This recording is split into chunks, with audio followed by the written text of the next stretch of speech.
Hey everyone, welcome to another success story. I am here with kick-ass Kristy Sworoff. Kristy, welcome to the Bring Your Soul to Work, kick-ass, all that sort of thing. This is how we make a life and a dream career come together. And Kristy is here to tell her story, to talk about what she went through, the hero's journey that she literally went through over the past several months. Kristy, I'm going to kind of tell a little bit of the beginning of your story. Feel free to embellish as you see fit. But Kristy basically lost her job 6 months ago. Kicked in the teeth, unexpected. You can tell maybe a little bit more about that story. And then you had a little bit of a health crisis in your family. And you had to be there for your family. So it kind of derailed I need a new job. I need to get a job, get back in the job market. And then one of those days, somewhere between needing to get back on track, you came across something I think that probably said Coach Mo. So feel free to fill in some of the blanks on that, how your career kind of went to a nosedive and how we found each other. Just a little bit on that. Yep. So I was working as an executive assistant to a C-level executive. And like Mo said, I unexpectedly, because you never expect to get fired, but I was fired at the beginning of December. And I mean, it was truly unexpected. And what had happened later on, I came to realize, is I basically promoted myself out of a job. So, and at the same time, so I took the rest of December to travel with my husband, and, you know, nobody hires at the back half of December anyway. So spent the holidays with my family. And then at the beginning of January, my dad suffers a massive stroke. And my dad is my parents are located in Milwaukee, Wisconsin. I am here in Nashville, Tennessee. So my husband and I immediately took off to Milwaukee, and I was in Wisconsin for basically the entire month of January because I could. And at the time, I did not view me being let go as a place in the universe that I needed to be at the time. You know, it was the most awful thing on the planet. Well, looking back now, had that not happened, I probably would have had to have quit that job so I could have the time to spend with my family in Wisconsin. So my dad is doing great, by the way. He has really come a far way from how massive the stroke was. So that's the great news. Yes. The other piece of great news is that during that time, I think it was the last week of January, maybe first week in February, I saw on Facebook Mo's ad for a free clarity call. And I thought, I have nothing to lose. And the thing that struck me was, you know, I didn't know what my next step was going to be. I knew that I did not want to be an executive assistant anymore. I knew that I was destined for bigger and better. I just didn't know what that was. Yeah. So that's what I really was hoping to get out of the program. So beginning of February, I gave Mo a run for her money on the clarity call. I gave her every objection that I could think of. And I come from a sales coaching organization. So I heard all of the objections before that I threw at Mo. So I was really excited about the conversation that we had. And I did talk it over with my husband, and it was a significant investment. And I'm so glad that I did it, because it truly is an investment in yourself. Yeah. Yeah. That's so funny. You know, I have a woman in the workshop right now who actually is trained in sales as well. And, you know, there's a whole thing about sales and, you know, icky, and you're trying to shove something down someone's throat, et cetera. I mean, you know, from knowing me these months now, I mean, I have to have the right technique in order to move people from fear to their future. We have to use the skills that are there to help move human beings forward in something that they want, need, and it's a solution to their problem.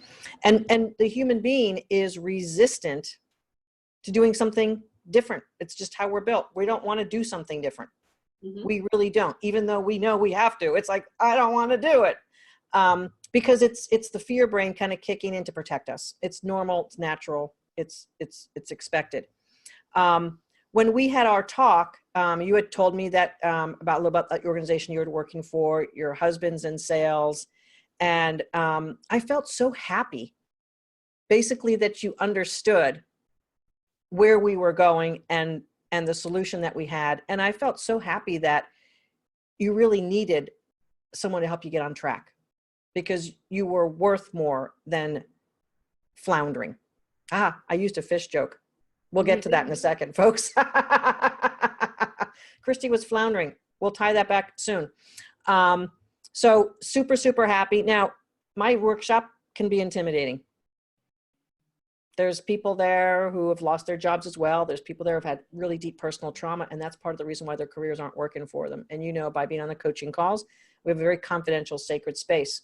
What were some of the things you had to overcome to allow the process to work for you? I had to, first and foremost, I had to overcome being in my own head a lot. Yeah.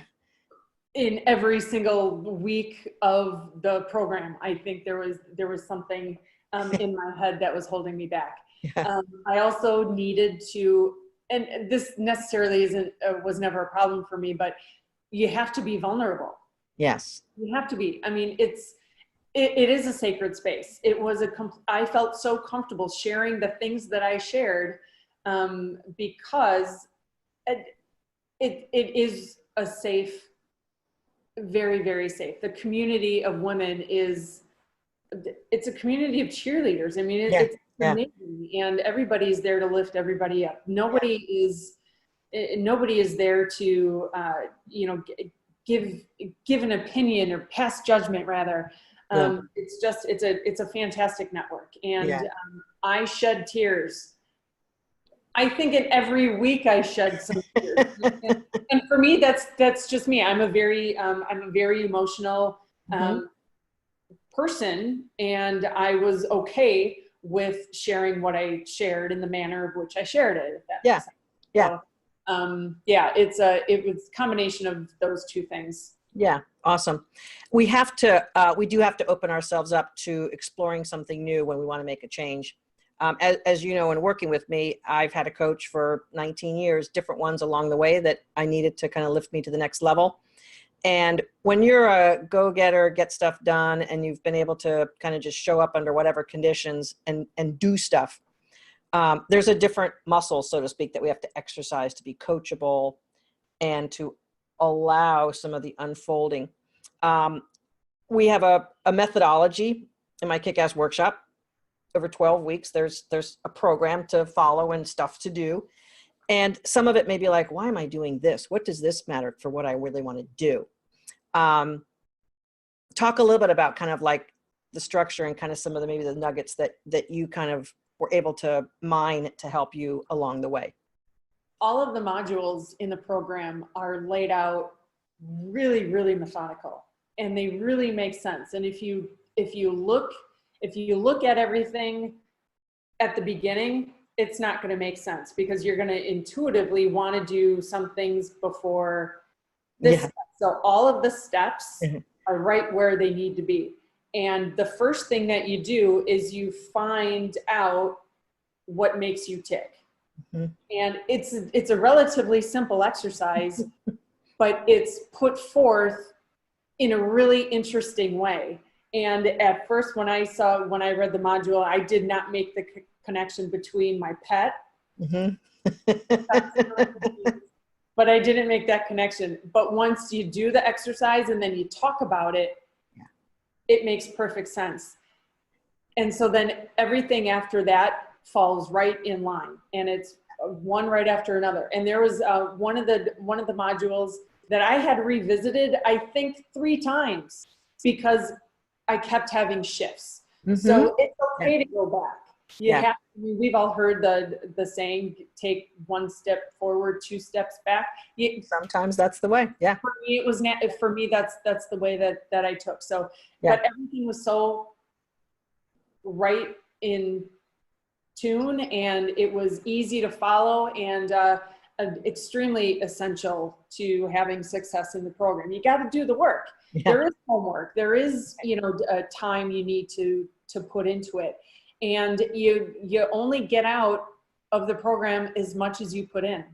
So for me, because it was a significant investment for me, I was darn sure I was going to do that work. Absolutely. My husband would have let me off the hook if I was laughing. But we had. You wanted this, you go to the coaching calls, get there. Exactly. Be present, show up on the Facebook group and make friends, make connections. Yeah. Outside of the group. So you had a career trajectory, Kristy, that was just a little bit of this, a little bit of that, a little bit of this. I think there was a decision point that you made to switch jobs one time and that didn't quite work out. And that kind of pushed your career down a little bit. So like on the surface, it wasn't very obvious what we were going to do. Mm-hmm. I mean, we knew that you wanted to do more, you wanted to be more, you wanted to be more in a professional contribution. And we got to know your natural gifts and talents and who you are. And it's kind of like together, we were mining for gold. What was some of the key points that like picked you onto like, this path feels like the right path. Let's go down this. Sure. It was definitely finding out what my natural gifts and talents were and what my core values are. And when I sat back and really looked at those, I'm like, yeah, this is me. This is totally me.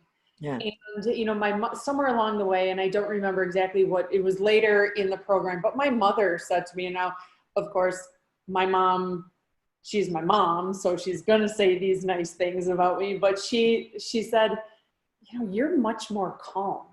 Things don't rattle you anymore. The way that you talk about yourself is such, you've got such a flow and an air about yourself. And I went, coaching. It really is. And, I even felt like that. One of the first interviews that I had landed during the program was awesome because I had never talked about myself with such ease and grace and fluidity before. Yes. And I felt like I nailed the interview because I knew for the first time and probably forever, I knew who I was on the inside. Yes. And I just needed to get my inside to finally match my outside. Yes. And I would not have done it had I not done the work. Yeah. Yeah. What do you think your mom saw in you where she commented about how calm you are? What do you think she was really responding to? My confidence. I was lacking confidence big time. Yeah. And because I had for so long been taking care of other people, I never took the time to take care of myself. And that included bosses and company stuff. Absolutely. Yeah. Right. Absolutely. And this is something we talk about all the time in the work that I do in the workshop. And this from being there. Women are wired to do that. Mm-hmm. We're wired to take care of everyone else in the room. And okay, it's cool. I don't need to be greedy. I don't need to get mine. I'm good. I'm a polite girl. Men, conversely, no offense, gentlemen, are built to hunt and gather. It's how we are primitively put together. It's what the difference between testosterone does to the brain and estrogen does to the brain. But here's the deal. In the work world, we got to find the best parts of that hunting and gathering along with the best parts of caretaking, but we can't take from here to do that. Otherwise we end up depleted and then we're nervous and full of anxiety and I'm not feeling like I'm enough and why am I not getting mine? And everything is like a desperate plea for, come on. Mm-hmm. And that it becomes a place that we permanently live without really even knowing about it until you get that shocker where someone punches you in the face and you lose your job. Or as you know, my story, breast cancer kind of forced me to sit my butt down and kind of do an inward journey where I had to heal some of that striving energy. So I'm looking at you here, calm, self-assured. You're able to talk about yourself easily. No one's going to think that this woman is bragging about herself. She's talking about her journey. Mm-hmm. And most people in their head, when they're not able to talk comfortably about themselves, they have this image of being a bragger, egotistical person. So they shy away from talking about themselves. It's something that's ingrained in us. What did you need to really do or overcome to get to that place of comfort and alignment and feeling easy with what you brought to the table as a person and as a professional? Being comfortable with being uncomfortable, doing it afraid. Yeah. I did several things afraid, several things that I set into my head. Oh my gosh, I don't know what I'm doing. I don't know how to do this. Do it anyway. That was a huge thing. And there's a couple of things that helped me, or that I did with the encouragement of you, that pushed me so far out of my comfort zone. And quite honestly, the job that I have right now is really uncomfortable right now. And Yeah. yes, I just started technically, I think this is, let's call it my 4th or 5th day, but it's very uncomfortable because I'm not good at it yet. But I know that I'll get there, because I know why they hired me and my skill set and what I bring to the table. And it's an industry that I've been in before, but the role is new to me. And that is, sometimes that's a scary place. That's a scary place to be. So, and the women and the guy that I work with, they are so connected in this industry. And right now I am not. Not yet.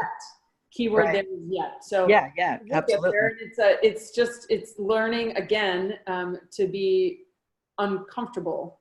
Yeah. Comfortable with being uncomfortable, excuse me. One of the things that I recognized in my own personal success, and I see it in the success of all the women I work with, and I saw it in high-level executives, both male and female.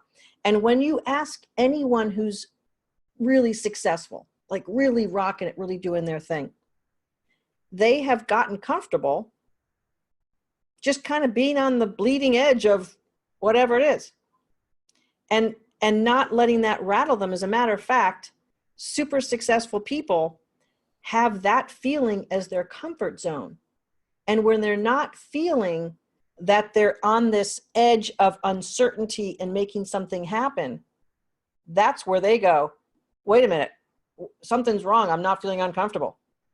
And that means that they're not growing. It means they're not, pushing hard enough or getting the boundaries widened up, expanding, et cetera. There was a young golfer who was quoted on one of the golf tournaments I saw over the past 12 months or so. It was a little bit ago, maybe it was even last golf season.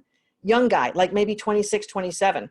And they said, oh, so-and-so golfer knows that when he's comfortable, he's not growing. So he's always seeking for that place of just a little bit of uncomfortableness. Mm-hmm. And that freaks the normal brain out because the fear brain wants to be comfortable. But the enlightened brain, the expanded brain, the progressive brain knows that that uncomfortableness is exactly what it feels like to be in the zone of expanding. And bravo to you for just riding, that's like a surfer, riding the wave, right? Mm-hmm. You're like riding that wave. Yeah. Yeah. There was, just a couple of weeks ago, I was on the brink of taking a JOB to get by. Yes. And this opportunity that I'm in right now came about, it started back in March with a connection that I had from working in a previous company. And I had reached out back in March and we started conversations, and we had a couple of conversations over the next several weeks, and then some conversations stopped. Mm-hmm. And I didn't let it freak out. I, did my thing and I continued on and kept revisiting. Come to find out that they were just as interested in working with me as I was interested in working with them.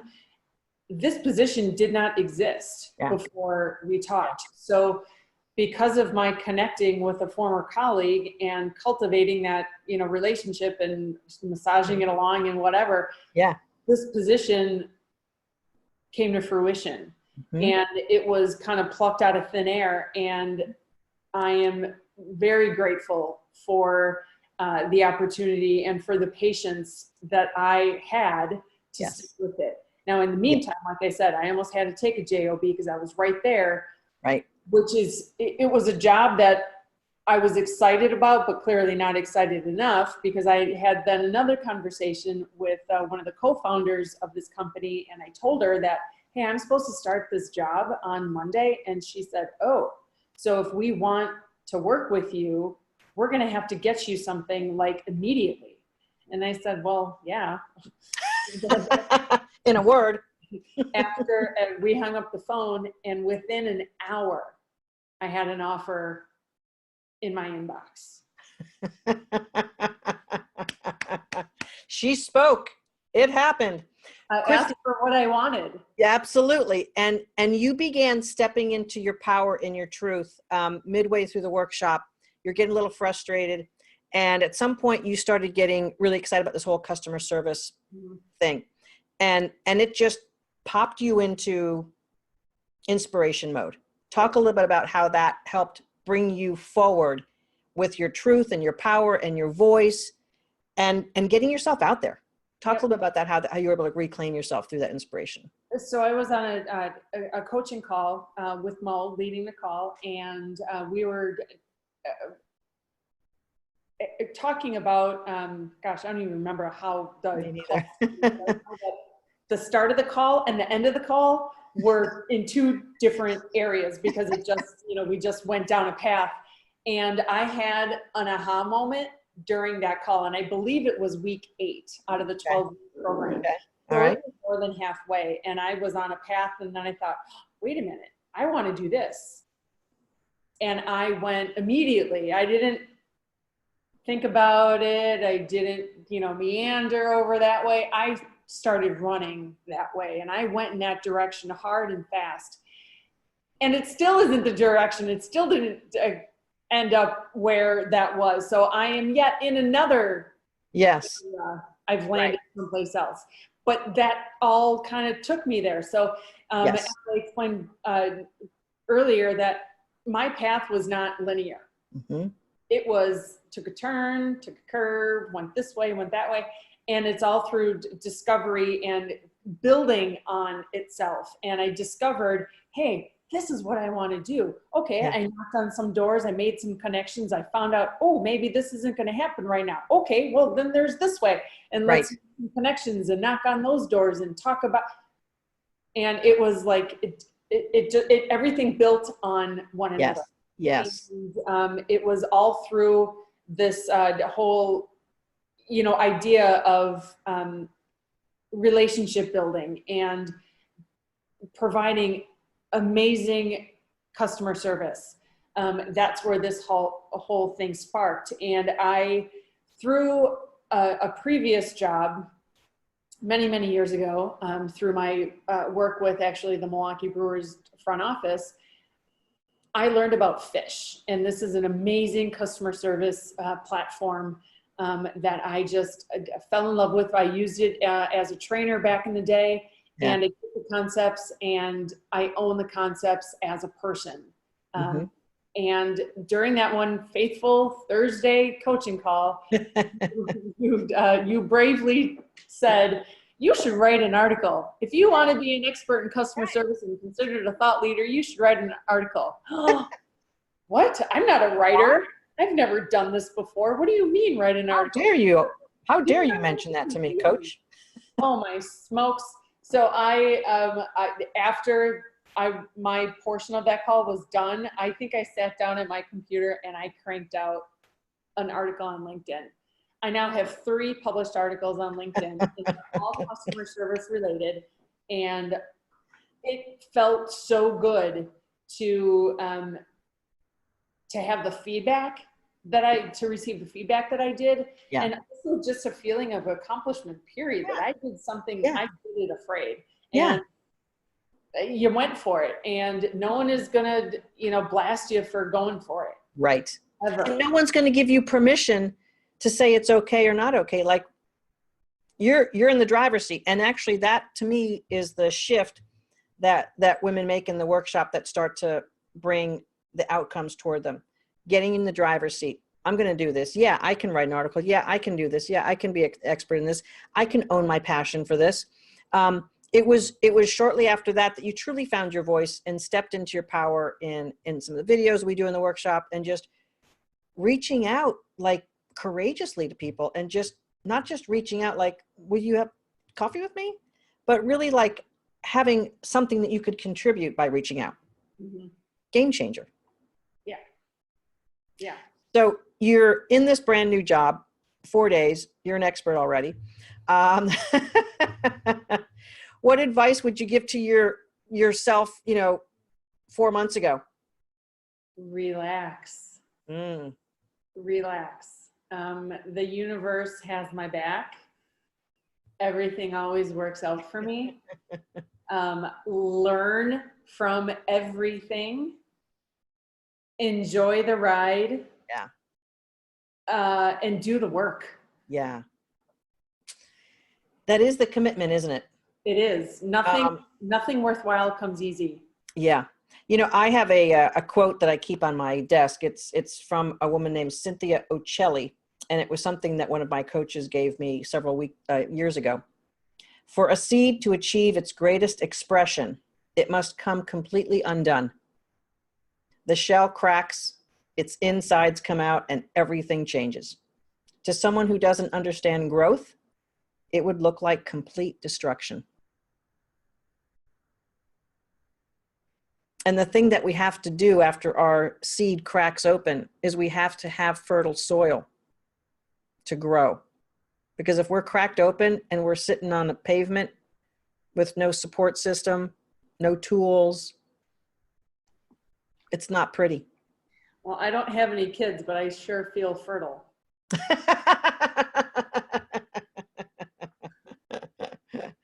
One of the things that you did was allowed yourself to crack open and allowed yourself to be in fertile ground. So you got great coaching, you took up the tools, you did the work, mm-hmm. and you allowed yourself to be vulnerable and supported by like-minded women who are along the journey with you.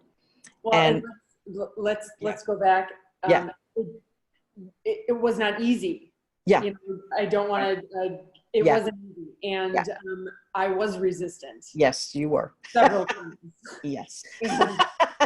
I need to pull out my best coaching for that. Yes. I was resistant on a couple of things, and I trusted the process. And that was another, game changer, is just trust the process, because there is a method to the madness. But I was incredibly resistant, and it took me a while to get on board. And some of the things that we do in the coaching program, there's no way, if you would have told me 6 months before I started that, oh, you're going to do these 3 things, I would have been like, yeah, tried it, didn't work, moved on. Well, I was encouraged to give it a shot, and I was encouraged to stick with it. Yeah. And I was not, you never told me, oh, well, it's this way or the highway. You gave me some tips and tricks to kind of ease into things. Mm-hmm. And I'm talking specifically about the meditation. Okay. And yeah. I one of the things that I don't like about yoga is the shavasana at the end, because my brain races on to the next thing. So I find it very hard to relax during that portion. And I looked at meditation in the same manner. Yeah. And I'm not going to relax. Isn't meditation just like taking a nap? I didn't know, because I really never gave it a full shot. Yeah. Well, in the coaching program and in the modules that we have guided meditation. And that, for me, that works for me. Mm-hmm. I am not a person that that'll take 10 minutes out of my day, scheduled or unscheduled, and just meditate. I need something to help me along the way. And mm-hmm. Sure. That's what we have now I'm not perfect, and I don't do it every day. But those tools are now in my toolbox. Absolutely. And I know exactly where to go to get the help when I need the help. Yeah. So great. Wow. Your story, Kristy, and I've said this to you a couple of times, inspires me to keep advocating, and sometimes I say fighting, for the women I know that we can help, because sometimes it takes someone to believe in you in a way that you maybe don't see for yourself, or you don't believe in yourself. And that's kind of one of my things. I like believe in people like super passionately. And you mentioned this sales piece. And of course, that's kind of like an awkward thing. Like, I don't want to be the salesperson selling you something you don't want, but I want to be the passionate advocate saying, your life and your career is worth more than this crap fest that's going on. We got to get you taken care of. And thank you for allowing me to advocate for you, and for you to believe in me sometimes maybe more than you believed in yourself, to see how it could come together for a wonderful, wonderful experience. Now, you saw other women in the workshop struggle as well, and celebrate as well, and come into their power and come into their own. And it's really, really a beautiful thing. You know, in the 21st century, there's so much stimulation out there and so much noise, that if we don't really find our true north inside, if we don't get our soul's vibrational level up for who we truly are, we're going to be following all this stuff out here and just be on a wayward journey. You now know who you are at the deepest levels. You're now loving yourself, appreciating yourself, and you know how to take the journey of honoring, yep, this feels right and true for me. Nope, this doesn't. So I'm going to go where it feels right and true for me. I'm going to go where it feels right and true for me. I'm going to go where it feels right and true for me. And along the way, the more we practice that, what's right and true for me, the more we're going to find other people who are doing stuff that's right and true for them. And you start to get to hang out with really cool, super great people who are running companies, changing an industry, total kick-ass, badass people. And now that's who you're hanging out with in your new job. I mean, bravo to you, because that means that you got yourself at that place of certainty about who you are. Absolutely. Absolutely. Yeah, you become like the 5 people you hang out with most. Well, I hang out with some really cool people. And guess what? They hang out with a really cool person too. Bravo to you. Anything else you'd like to say to someone who's like scared, wondering if their career is going to work, wondering if they can fix their problems? Anything you'd like to say to some of those women out there who are kind of like, I don't know if this is going to work for me? Yeah. And that's okay to feel that way, because you are going to feel that way maybe several times. Yes, right. What I would say is do it afraid, because if you do something that you're comfortable with, like we talked earlier, you're never going to grow. Right. And it's okay to be vulnerable, because I think that's when you are at your truest self, and allow the people that want to help you, but not to a point where people are telling you what to do. Only you. Yes. You are the boss of you. Yes. Yes. This work is so important. And if you don't believe in yourself, no one else will. And when you do, they all will. Exactly. And it's fun. So great.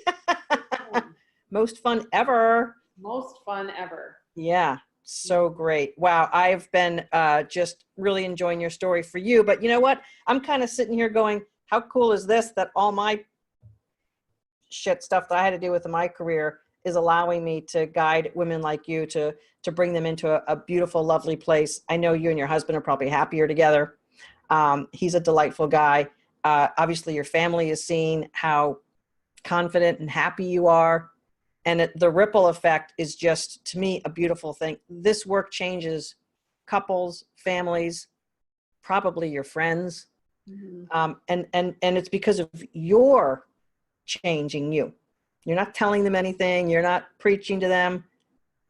You're just being the most awesome version of you. And it's just really, really delightful. And I am blessed and grateful that we met paths and that you trusted me. Yep. And you did the work to emerge as just this beautiful, lovely soul. I can't wait to either get to Nashville or have you come to South Florida. We can meet each other in person and give you just the biggest, warmest hug ever. Yes, that would be amazing. Yeah. Thank you so much for helping me along the way. It's been really fun, and for the first time in a long time, I love myself. Yay! Yeah, no, it's I am a completely different person. Ah, Yes. so great. Well, congratulations for that. Number one, congratulations for the new job. Number two, and please say hello to your husband. Yeah. And until we meet again, as they say, let's Absolutely. definitely keep in touch, and maybe we'll see you at one of my annual retreats or something. Just saying. That'd be amazing. Yes. Oh, I was moving into a new place. Add that to the list of things I had going on, and that's why I couldn't come. So That's right. Next year we'll Beautiful. Awesome. Awesome. Thanks again, Kristy, for your success story, for sharing it, for being open, and for allowing other people to see your inspiring story. Thank you very much. All right. We'll see you next time, folks, on your kick-ass career success story. This is one woman who brought her soul to work, and